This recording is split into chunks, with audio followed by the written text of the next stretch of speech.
जय हिंद दोस्तों। तो पिछली वीडियो में हम लोगों ने जो है नवादा तक कवर कर लिया था। इस वीडियो में हम स्टार्ट करेंगे पटना से। तो देखिए पटना जो है वो हमारे बिहार का कैपिटल है और गंगा नदी के किनारे है। और सबसे ज़्यादा अगर पॉपुलेशन आपको बिहार में किसी डिस्ट्रिक्ट में देखने को मिलेगी तो वो है पटना। और इस पटना का जो बॉर्डर है वो सारण, वैशाली, समस्तीपुर और बेगूसराय से लगा हुआ है। ठीक है, उसके बाद बात करते हैं इसके हिस्टोरिकल बैकग्राउंड की। तो देखिए पटना जो है ओरिजिनली जो है पाटलिपुत्र नाम से या पालीपट्टन, पाटलीग्राम, कुसुमपुर या अजीमाबाद नाम से जो है जाना जाता था। इसके पुराने नेम हैं। और चाइनीज़ ट्रैवलर जो फाहियान आया था, फाहियान ने अपने किताब में जो है पा लिन फो नाम से जो है पटना का जो है उल्लेख किया है। वहीं जो ग्रीक हिस्टोरियन है मेगास्थनीज, तो मेगास्थनीज की बुक इंडिका में भी जो है आपको पटना का जो है मेंशन पालीबोथरा के नाम से मिलेगा। ठीक है, पालीबोथरा के नाम से इंडिका में जो है पटना का उल्लेख आपको देखने को मिलेगा। तो देखिए जो एंशियंट पटना है, यहाँ पे आपको कई डायनेस्टी के द्वारा जो है राज किया गया है। जैसे हरेंग वंश था, नंद वंश, मौर्य वंश, सुंग वंश और कनव वंश और गुप्त वंश और पालास के द्वारा जो है यहाँ पे रूल किया गया है। और कई आपको स्कॉलर्स भी देखने को मिलेंगे, जैसे आर्यभट्ट जो कि एक एस्ट्रोनॉमर और मैथमेटिशियन थे, जिन्होंने पाई की जो 4 डेसिमल तक की वैल्यू है वो दी थी। उसके बाद अश्वघोष, तो अश्वघोष जो कि एक पोएट और बुद्धिस्ट स्कॉलर थे। और उसके बाद चाणक्य, या जिनको हम कौटिल्य के नाम से भी जानते हैं, अर्थशास्त्र इन्होंने लिखा है और चाणक्य नीति भी इनके द्वारा लिखी गई है। उसके बाद पाणिनि है, तो पाणिनि जो अष्टाध्यायी के रचयिता हैं। उसके बाद शेरशाह सूरी, पटना जो पटना के ही थे, जिनका आपको मकबरा भी जो है वो बिहार में देखने को मिलेगा। उसके बाद देखिए तो यहाँ पे दिल्ली सल्तनत और मुग़ल के द्वारा भी जो है शासन किया गया था। देखिए पटना को 1704 में जो है अजीमाबाद नाम दे दिया गया था औरंगज़ेब के द्वारा। तो औरंगज़ेब ने जो है अपने फेवरेट ग्रैंडसन प्रिंस मोहम्मद अजीम के नाम पर जो है पटना का नाम अजीमाबाद रखा था। 1620 में देखिए तो यहाँ पे ईस्ट इंडिया कंपनी ने अपनी फैक्ट्री जो है पटना में इस्टेब्लिश की और इसको एक फेमस ट्रेडिंग सेंटर बनाया सिल्क, इंडिगो, ओपियम और साल्ट पेटर का। 1912 में जब बंगाल से विभाजन हुआ तो पटना जो है ब्रिटिश प्रोविंस का जो ये बिहार और उड़ीसा का जो है कि कैपिटल बन गया। अब हम बात करते हैं एडमिनिस्ट्रेटिव प्रोफाइल की। तो देखिए पटना जो है डिस्ट्रिक्ट हेडक्वार्टर है और यहाँ पे आपको 6 सब डिवीज़न्स और 23 ब्लॉक देखने को मिलेंगे। 6 सब डिवीज़न्स में पटना सदर, पटना सिटी, दानापुर, बारह, मसूरी और पालीगंज, और इनको 23 ब्लॉक्स में डिवाइड किया गया है। अब देखिए यहाँ पे आपको 2 लोकसभा कॉन्स्टिट्यूंसी देखने को मिलेगी, पटना साहिब और पाटलिपुत्र। लेजिस्लेटिव असेंबली यहाँ पे 14 है और पंचायत यहाँ पे 327 है। विलेज जो है 1157 है। और कोऑर्डिनेट्स की बात करते हैं, लैटीट्यूड 25 डिग्री 12 मिनट से लेके 25 डिग्री 44 मिनट तक है। लॉन्जिट्यूड जो है वो 84 डिग्री से लेके 84 डिग्री 42 मिनट से लेके 84 डिग्री 48 मिनट ईस्ट तक है।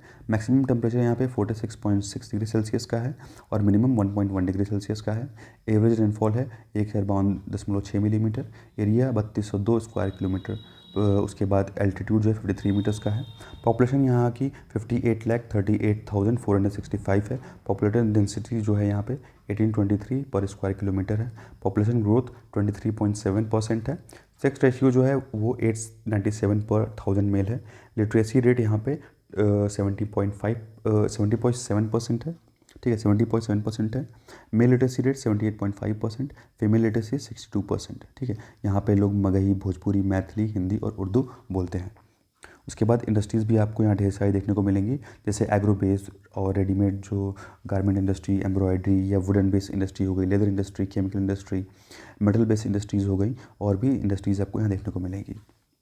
तो हम बात करते हैं पटना के इकोनॉमी के बारे में। तो देखिए पटना जो है 21st फास्टेस्ट ग्रोइंग सिटी में आता है पूरे वर्ल्ड में, और इंडिया में 5th लार्जेस्ट ग्रोइंग सिटी में आता है। The economy of Patna has been sustain by growth of fast moving consumers goods industry. ठीक है, तो सर्विस सेक्टर और गुड्स इंडस्ट्री की वजह से जो है पटना जो है इतनी तेज़ी से मूव कर रहा है। जो मेनली जो एरिया है पटना के, जो इंडस्ट्रियल एरिया हैं, जिसमें पाटलिपुत्र, फतुहा और MIP बिहता और बेटा का जो एरिया है वो आता है।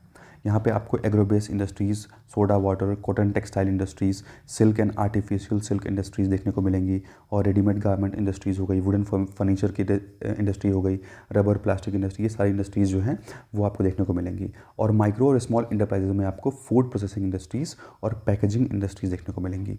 वहीं अगर एग्जिस्टिंग क्लस्टर्स की बात करें तो इसमें आपको आर्टिफिशियल ज्वेलरी, रेडीमेड गारमेंट और वुडन फर्नीचर्स वगैरह जो हैं वो यहाँ पे आपको देखने को मिलेंगे। अब हम बात करते हैं एजुकेशन के बारे में।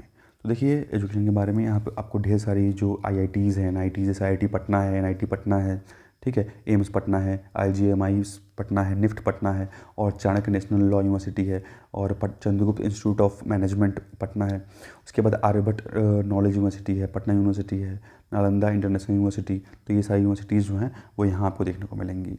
हेरिटेज और टूरिज़्म की बात करते हैं तो यहाँ आपको कई मॉन्यूमेंट्स भी देखने को मिलेंगे, जैसे जो आगम कुआं है वो हो गया, और शीतला देवी टेम्पल, और दुराखी देवी मंदिर हो गया, बड़ी पाटन मंदिर हो गया, और छोटी पाटन देवी मंदिर हो गया, बेगू हजाम मॉस्क हो गया, और दिबंगर जैन पंचायत मंदिर हो गया, और कमलदा जैन टेम्पल हो गया, ठीक है। उसके बाद कुमरार हो गया, और दानापुर कैंटोनमेंट हो गया। कुछ और साइट्स हैं जैसे ओल्ड सेक्रेटरीट है। तो ओल्ड सेक्रेटरीट जो है वो this is the largest building of Patna, ठीक है। Is a blend of new gothic and pseudo renaissance architecture style. तो न्यू गोथिक और स्यूडो रेनेंस आर्किटेक्चर स्टाइल्स का जो है ये ओल्ड सेक्रेटरीट बना हुआ है, और ये डिज़ाइन जो है वो बोरो किया गया है यूनियन बिल्डिंग ऑफ टेरिवा से, साउथ अफ्रीका से। राजभवन की देखिए, जो राजभवन है यहाँ पे है वो 110 एकड़ में फैला हुआ है। गोलघर है जो कि 1786 में बना था, ठीक है, और as a store house for grains को स्टोर करने के लिए यूज़ किया जाता था। उसके बाद तख्त श्री हर मंदिर साहिब है, जो कि 10th ये सिख थे गुरु गोबिंद सिंह जी, उनका जो जन्म है ये पटना में हुआ था 1660 में। उसके बाद Maharaja Ranjit Singh build a temple here to concentrate the birth place of the guru Gobind Singh. तो महाराजा रंजीत सिंह के द्वारा जो है यहाँ पे एक गुरुद्वारा जो है गुरु गोबिंद सिंह को अर्पित करते हुए बनवाया गया था। उसके बाद शहीद स्मारक आपको यहाँ पे देखने को मिलेगा, और उसके बाद किला हाउस है, पटना म्यूज़ियम हो गया, और पत्थर की मस्जिद हो गई, ये आपको यहाँ देखने को मिलेगा। उसके बाद आपको यहाँ पे सदाकत आश्रम देखने को मिलेगा। अब बात करते हैं पूर्णिया की। देखिए पूर्णिया जो है ये पूर्णिया डिवीज़न का ही पार्ट है, और ये घिरा हुआ है अररिया से, कटिहार से, भागलपुर से, Kishanganj, Madhepura, Saharsa districts and districts of West Dinajpur of West Bengal, ठीक है। जो यहाँ पे आपको इम्पॉर्टेंट नदियाँ देखने को मिलेंगी उसमें कोसी, महानंदा, और सुवारा काली, काली और पनार, ये नदियाँ आपको यहाँ देखने को मिलेंगी। Purnia extends northwards from river Ganga. Purnia has been partition 3 times, 3 times का विभाजन हुआ है। कटिहार अलग हुआ 1976 में, अररिया और किशनगंज जो है 1990 में अलग हुआ। Purnia receive the highest rainfall in Bihar, सबसे ज़्यादा रेनफॉल जो है आपको पूर्णिया में ही देखने को मिलेगा। And due to its moderate climate it is also called poor man's Darjeeling, इसीलिए इसको पुअर मैंस दार्जिलिंग के नाम से भी जाना जाता है। अब बात करते हैं हिस्टोरिकल बैकग्राउंड की। तो it is believe that the name of Purnia, ये कहा जाता है कि जो पूर्णिया ये नाम है ये गॉडेस पूरन देवी से आया है, मतलब काली से, ठीक है, और उसका मतलब होता है लोटस। पूर्णिया का मतलब होता है lotus, Kamal. During the Mughal rule Purnia was a military frontier province under the commander फौजदार। तो फौजदार के अंदर जो है ये एक मिलिट्री फ्रंटियर प्रोविंस हुआ करता था। Purnia was occupied by the British east India company इन 1765। तो 1765 में जो है ईस्ट इंडिया कंपनी ने पूर्णिया को ऑक्यूपाई कर लिया था। The people of Purnia actively participated in the freedom movement, और यहाँ के लोगों ने जो है फ्रीडम मूवमेंट में भी जो है एक्टिवली पार्टिसिपेट किया। अब हम बात करते हैं एडमिनिस्ट्रेटिव प्रोफाइल की। तो पूर्णिया टाउन जो है वो यहाँ का हेडक्वार्टर है। 4 सब डिविजन्स हैं जिसमें पूर्णिया, बनमनखी, भैंसी और दमदक्खा आता है, और 14 ब्लॉक्स में जो है इसको डिवाइड किया गया है। उसके बाद आपको यहाँ पे लोकसभा कॉन्स्टिट्यूंसी एक पूर्णिया देखने को मिलेगा। लेजिस्लेटिव असेंबली कॉन्स्टिट्यूंसी 7 है यहाँ पे, पंचायत 246 हैं, और विलेज जो है 1296 हैं। लैटिट्यूड देखिए 25 डिग्री 13 मिनट से लेकर के आपको 27 डिग्री 7 मिनट और 59 सेकंड तक देखने को मिलेगा। वहीं लॉन्जिट्यूड जो है 86 डिग्री से लेके 59 मिनट तक देखने को मिलेगा, और 87 डिग्री से लेके 52 मिनट तक देखने को मिलेगा। टेम्परेचर यहाँ पे मैक्सिमम 48 डिग्री सेल्सियस का है, और मिनिमम जो है 3 डिग्री सेल्सियस का है। एवरेज रेनफॉल यहाँ पे 1470 मिलीमीटर है, और जो एरिया है वो 3229 स्क्वायर किलोमीटर का है। एल्टीट्यूड यहाँ पे 171 फीट है। पॉपुलेशन यहाँ पे 32,64,619 है। पॉपुलेशन डेंसिटी जो है 1011 पर स्क्वायर किलोमीटर। पॉपुलेशन ग्रोथ 28.3% है। सेक्स रेशियो जो है वो 1000 मेल्स पे 921 फीमेल्स हैं। लिटरेसी रेट 51.1% है। मेल लिटरेसी रेट 59.1% और फीमेल लिटरेसी रेट जो है वो 42.3% है। यहाँ के लोग मैथिली, हिंदी, बंगाली, सूरजपुरी, पोलिया और अंगिका और संथाली यहाँ के लोग बोलते हैं। यहाँ पे रजिस्ट्रियल जो इंडस्ट्रियल यूनिट्स हैं 1205 है, जिसमें एग्रो बेस्ड और रेडीमेड गारमेंट्स, एम्ब्रॉयडरी और wooden based furniture, leather industry आपको यहाँ देखने को मिलेंगी। Agriculture and allied activities are the main stay of the economy. तो यहाँ एग्रीकल्चर और एलाइड एक्टिविटीज़ जो है यहाँ के इकोनॉमी की मेन स्टे हैं। उसके बाद केवल पूर्णिया ही जो है, पूर्णिया टाउन वही यहाँ पे एक इंडस्ट्रियल एरिया है। उसके बाद अनाज मंडी आपको देखने को मिलेगी गुलाब बाग में in Purnia. Is the major grain store house. ठीक है, यहाँ पे ग्रेन जो है वो स्टोर किया जाता है। ऑल्सो इंडिया लार्जेस्ट मेज़ ट्रेनिंग सेंटर। ठीक है, इंडिया का सबसे बड़ा जो मेज़ ट्रेनिंग सेंटर है वो कहाँ पे है, वो यहीं पे है, अनाज मंडी गुलाब बाग में, पूर्णिया में। India's first and the only jute park called Punasar jute park, ये कहाँ पे है, ये पूर्णिया में लोकेटेड है। ठीक है, ये इंडिया का पहला और केवल एकमात्र जूट पार्क है। The east west corridor connecting Silchar to Gujarat passes through Purnia. ठीक है, तो ये रास्ता भी जो है, कॉरिडोर भी जो है वो पूर्णिया से होके पास करता है। The Indian Army, Indian Air Force और बॉर्डर सिक्योरिटी फोर्स और Seema Suraksha Bal have been around the Purnia town. ठीक है, उसके बाद Dagwara is the most important cluster of makhana cultivation. तो मखाना का जो कल्टीवेशन है वो भी यहाँ आपको देखने को मिलेगा। माइक्रो स्मॉल एंटरप्राइजेज में आपको फूड प्रोसेसिंग इंडस्ट्रीज़ देखने को मिलेंगी, जो डेयरी प्रोडक्ट्स इंडस्ट्रीज़ हैं वो देखने को मिलेंगी। कोई भी बड़ा एग्जिस्टिंग क्लस्टर नहीं है यहाँ पे, छोटी छोटी इंडस्ट्रीज़ आपको देखने को मिलेंगी। उसके बाद बात करें टूरिज़्म की, तो यहाँ आपको माता पूरन देवी का मंदिर देखने को मिलेगा और काठफूल हो गया, धीमा जो कि फेमस है लॉर्ड शिवा धीमेश्वर नाथ मंदिर के लिए फेमस है। उसके बाद फोर्ब्सगंज है, फोर्ब्सगंज जो है वो सुल्तान पोखर के लिए फेमस है। उसके बाद जलागढ़ है और ठाकुरगंज है। तो ठाकुरगंज जो है name after Pandav prince Bhim, यहाँ भीम के नाम पे जो है ठाकुरगंज ये नाम पड़ा है। Who served as Thakur cook in the house of Raja Birat. उसके बाद देखिए बात करते हैं रोहतास की। तो रोहतास जो है पटना डिवीज़न का एक पार्ट है और it was establish as a district on November 10, 1972 में जो है आरा से अलग हो गए जो है रोहतास बना था। It is surrounded by the district of Bhojpur and Buxar in north. तो नॉर्थ में भोजपुर और बक्सर से बॉर्डर लगता है रोहतास का, और पालामऊ और गढ़वाल डिस्ट्रिक्ट जो है झारखंड का बॉर्डर लगता है साउथ में। औरंगाबाद और जहानाबाद का बॉर्डर लगता है, ठीक है, ईस्ट में, और कैमूर से बॉर्डर लगता है वेस्ट में। और जो सोन नदी है वो रोहतास से होकर गुजरती है। रोहतास ये जो नाम है ये रोहितेश्वर जो कि राजा हरिश्चंद्र के पुत्र थे, उससे इनसे ये नाम आया है। Rohtas was part of Magadh empire. ठीक है, मगध एम्पायर का जो है ये पार्ट था Rohtas. The minor rock edict of Ashoka and Chandan Shahid near Sasaram confirm the Mauryan conquest of Rohtas. ठीक है, तो उससे जो है उस शिलालेख से जो है जानकारी मिलती है। 1537 में देखिए Humayun seize the fortress of Chunar and Rohtasgarh from Afghans ruler Sher Shah Suri. उसके बाद एक पैरेलल रोड ब्रिज आपको देखने को मिलेगा, जवाहर सेतु, और एक रेल ब्रिज नेहरू सेतु। ठीक है, जो कि सोन नदी के ऊपर आपको देखने को मिलेगा। उसके बाद देखिए एडमिनिस्ट्रेटिव प्रोफाइल में सासाराम जो है वो यहाँ का हेडक्वार्टर है। 3 सब डिवीज़न में जो है डिवाइड किया गया है, सासाराम, विक्रमगंज और डेहरी। ठीक है, और 19 ब्लॉक्स में डिवाइड किया गया है। लोकसभा यहाँ पे कॉन्स्टिट्यूंसी 2 है, सासाराम और कराकत। उसके बाद लेजिस्लेटिव असेंबली कॉन्स्टिट्यूंसी आपको 7 देखने को मिलेंगी, पंचायत 246 हैं। टोटल जो विलेजेस हैं वो 2088 हैं। लैटिट्यूड 24 डिग्री 30 मिनट से लेकर 25 डिग्री 20 मिनट नॉर्थ है, और लॉन्जिट्यूड जो है वो 83 डिग्री 14 मिनट से लेकर 83 डिग्री 20 मिनट ईस्ट है। मैक्सिमम टेम्परेचर 45 डिग्री सेल्सियस है, मिनिमम टेम्परेचर 10 डिग्री सेल्सियस है। एरिया जो है 3881 स्क्वायर किलोमीटर है। एल्टीट्यूड जो है 107.78 मीटर का है।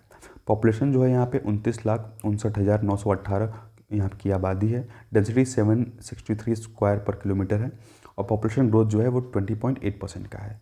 सेक्स रेशियो आपको यहाँ पे 1000 पुरुषों पे 918 महिलाएं मिलेंगी। लिटरेसी रेट यहाँ का 73.4% है। मेल लिटरेसी रेट जो है वो 82.9% है। फीमेल लिटरेसी रेट जो है 63% का है, और यहाँ के लोग जो है भोजपुरी और हिंदी बोलते हैं। उसके बाद रेजिस्ट्रियल इंडस्ट्रियल यूनिट्स जो है यहाँ पे आपको 4582 मिलेगा। जैसे इसमें आपको agro base industries, soda industry, water, cotton textile, wooden silk industries या पेपर और leather base industries, chemical industries आपको यहाँ पे देखने को मिलेंगी। एग्रीकल्चर यहाँ की मेन एक्टिविटी है। और रोहतास को हम राइस बोल ऑफ बिहार के नाम से भी जानते हैं, ठीक है। तो रोहतास को राइस बोल ऑफ बिहार के नाम से भी जानते हैं। डेहरी ऑन सोन जो है यहाँ का एक इंडस्ट्रियल टाउन है। और 1980 तक जो है दालमिया नगर जो था वो यहाँ का मेजर इंडस्ट्रियल सिटीज़ में आता था। Rohtas has minerals resources such as lime stone, pyrites and sandstone. तो यहाँ आपको लाइम स्टोन हो गए, पायराइट्स हो गए, सैंडस्टोन हो गए, ये देखने को मिलेंगे। उसके साथ साथ कल्याणपुर सीमेंट लिमिटेड यहाँ आपको फैक्ट्री देखने को मिलेगी। उसके बाद बंजारी रोड एंड JBL, और उसके बाद डालडा एंड रिफाइन मैन्युफैक्चरिंग देखने को मिलेगा। और डेयरी ऑन सोन में ही ज़्यादातर जो इंडस्ट्रियल एरियाज़ हैं वो आपको देखने को मिलेंगे। साथ ही साथ आपको यहाँ पे food processing industries, blanket weaving, stone और राइस मिल के क्लस्टर्स आपको देखने को मिलेंगे। उसके बाद टूरिज्म में यहाँ आपको रोहतासगढ़ है। It is suppose to be build by the Harishchandra of Surya dynasty. तो हरिश्चंद्र जो कि सूर्य डायनेस्टी के थे, इनके द्वारा जो है ये बनवाया गया था यहाँ पे। And name after his son Rohiteshwar, ठीक है। There is an ancient temple of lord Shiva locally known as Chaurasan mandir. उसके बाद आपको यहाँ पे शेरशाह सूरी का जो मकबरा है वो भी आपको देखने को मिलेगा, टॉम्ब ऑफ शेरशाह सूरी। उसके बाद सहरसा की बात करते हैं। सहरसा देखिए 1 अप्रैल 1954 को बना। उसके बाद कोसी और बागमती, यहाँ पे आपको इंपॉर्टेंट नदियाँ देखने को मिलेंगी, कोसी और Bagmati. It is surrounded by Darbhanga, Darbhanga से घिरा हुआ है, मधुबनी से घिरा हुआ है, सुपौल, मधेपुरा, खगड़िया से ये घिरा हुआ है। उसके बाद देखिए तो 320 AD के आसपास जो है गुप्ताज के अंडर में जो है पूरा जब बिहार पे कंट्रोल हो गया था उनका, तो उस समय जो है सहरसा भी इसी कंट्रोल में था। उस समय जो कैपिटल जो था इन गुप्ताज का वो था Vaishali. The Karnats and Senas claimed authority over the portion of Saharsa. तो कर्नाट और सेनास भी जो है क्लेम करते हैं सहरसा के ऊपर अपनी जो authority. The non cooperation movement of Mahatma Gandhi received wide spread support in the district. Mahatma Gandhi का जो नॉन कॉपरेशन मूवमेंट था उसको बहुत सपोर्ट मिला था सहरसा से भी। सहरसा जो डिस्ट्रिक्ट है उसका हेडक्वार्टर सहरसा टाउन में है। यहाँ पे आपको 10 ब्लॉक्स जो है देखने को मिलेंगे और 2 सब डिवीज़न देखने को मिलेंगे। और लोकसभा कॉन्स्टिट्यूंसी यहाँ पे 1 मधेपुरा है। लेजिस्लेटिव असेंबली कॉन्स्टिट्यूंसी यहाँ पे 4 है। पंचायत यहाँ पे आपको 153 पंचायत देखने को मिलेगा। और विलेज जो है वो 227 विलेज आपको यहाँ देखने को मिलेगा। लैटिट्यूड की बात करें तो 25 डिग्री 53 मिनट से लेके 25 डिग्री 88 मिनट तक। और लॉन्जिट्यूड की बात करें तो 86 डिग्री 6 मिनट से लेके 86 डिग्री 36 मिनट तक ईस्ट तक, ठीक है। और जो एवरेज टेम्परेचर है यहाँ का वो 31.05 डिग्री सेल्सियस का है। और जो विंटर्स में है वो 16.67 डिग्री सेल्सियस का है। एवरेज रेनफॉल यहाँ पे 948.48 मिलीमीटर की है। एरिया 1687 स्क्वायर किलोमीटर का है। उसके बाद देखिए पॉपुलेशन यहाँ की आबादी जो है वो 19,661 है। यहाँ की डेंसिटी जो है वो 1127 पर स्क्वायर किलोमीटर है। पॉपुलेशन ग्रोथ जो है 26% की है। और 1000 पुरुषों पे 906 महिलाएं हैं। लिटरेसी रेट यहाँ पे 53.2% है। मेल लिटरेसी 63.6% और फीमेल लिटरेसी 41.7%। यहाँ के लोग हिंदी, मैथिली, अंगिका, उर्दू और बंगाली बोलते हैं। उसके बाद आपको यहाँ पे नंबर ऑफ़ इंडस्ट्रीज़ देखने को मिलेंगी, वही agro industries, would industries, electrical machinery हो गई, या रेडीमेड गारमेंट इंडस्ट्रीज़ और केमिकल इंडस्ट्रीज़ आपको देखने को मिलेंगी, ठीक है। उसके बाद सहरसा जो है ये one of the biggest rice producing hubs है इंटायर कोसी एरिया में। पूरे कोसी एरिया में जो है यहाँ पे चावल की खेती बहुत ज़्यादा होती है। It is famous for it varieties of mangoes, ठीक है। तो मैंगोज़ के लिए फेमस है, अलग अलग वैरायटी के मैंगोज़ के लिए, आम के लिए और लीची के लिए भी फेमस है।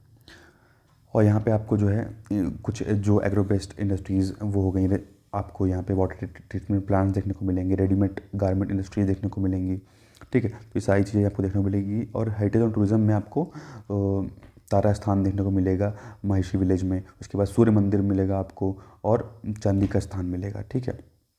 उसके बाद हम समस्तीपुर जो है, समस्तीपुर हम नेक्स्ट वीडियो में कवर करेंगे। Thank you and thanks for watching.